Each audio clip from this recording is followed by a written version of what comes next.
మీరు మన ఛానల్‌లో ఫస్ట్ టైమ్ వీడియో చూస్తున్నట్లయితే ప్లీజ్ లైక్ అండ్ సబ్స్క్రైబ్. చీమలెప్పుడు ఎందుకు ఒకే లైన్‌లో వెళ్తూ ఉంటాయి? అలాగే ఒకదానికొకటి ఎదురయ్యి ఏవో సీక్రెట్స్ మాట్లాడుకుంటూ ఉంటాయి.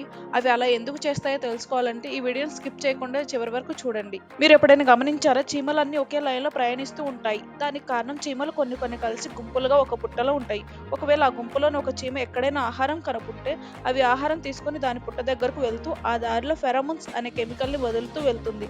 అయితే ప్రతి పుట్టలోని చీమకు ఒక రకమైన స్మెల్ వచ్చే ప్రత్యేకమైన యూనిక్ ఫెరమోన్స్ ఉంటుంది. అయితే ఆ పుట్టలో మిగిలిన చీమలు ఇంతకు ముందు చీమ వదిలిన ఫెరమోన్ స్మెల్ ని ఆధారం చేసుకొని ఆహారం ఉన్న ప్లేస్ ను కనిపెడతాయి. అయితే ఈ చీమలు వదిలే ఫెరమోన్ అనే కెమికల్ కొంతసేపటికి ఆవిరైపోతుంది. అది ఆవిరైపోతే చీమలు వాటి దారిని మర్చిపోతూ ఉంటాయి. కాబట్టి ఈ చీమలు ప్రతిదీ కూడా ఫెరమోన్స్ ను వదులుతూ తర్వాత రాబోయే చీమలకు దారి గుర్తుని ఏర్పరుస్తాయి. అలాగే వెనకాల వచ్చే చీమలు కూడా ఆ స్మెల్ ని ఆధారంగా ప్రయాణిస్తూ ఉంటాయి.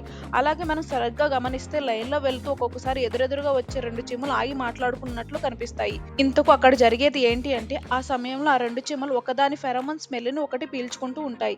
మనం ముందుగా చెప్పుకున్నట్లు ఒక్కొక్క పుట్టకు చెందిన గ్యాంగ్‌లోని చీమకు ఒక్కొక్క స్మెల్ ఉంటది. ఆ స్మెల్‌ని బట్టి ఎదురుగా వచ్చిన చీమ ఆ గ్యాంగ్‌లోనిదా లేదా వేరే గ్యాంగ్‌లోని చీమ వాటిలో చేరిందా అని తెలుసుకోవడానికి ఇలా 2 ఎదురెదురుగా వచ్చినప్పుడు అవి వాటి ఫెరోమోన్ స్మెల్‌ని పీల్చుకుంటూ ఉంటాయి. ఒకవేళ ఆ స్మెల్ వాళ్ళ గ్యాంగ్‌లోనిది కాకుండా వేరే గ్యాంగ్‌లోనిది అయితే అవి వాటితో పోరాడి ఆ చీమను బయటకు గెంటేస్తాయి. మీరు ఇలాంటి ఇంట్రెస్టింగ్ ఫ్యాక్ట్స్ తెలుసుకోవాలంటే లైఫ్ ఆఫ్ స్టోరీస్ ఛానల్‌ని సబ్స్క్రైబ్ చేయండి. అలాగే షేర్ చేయండి.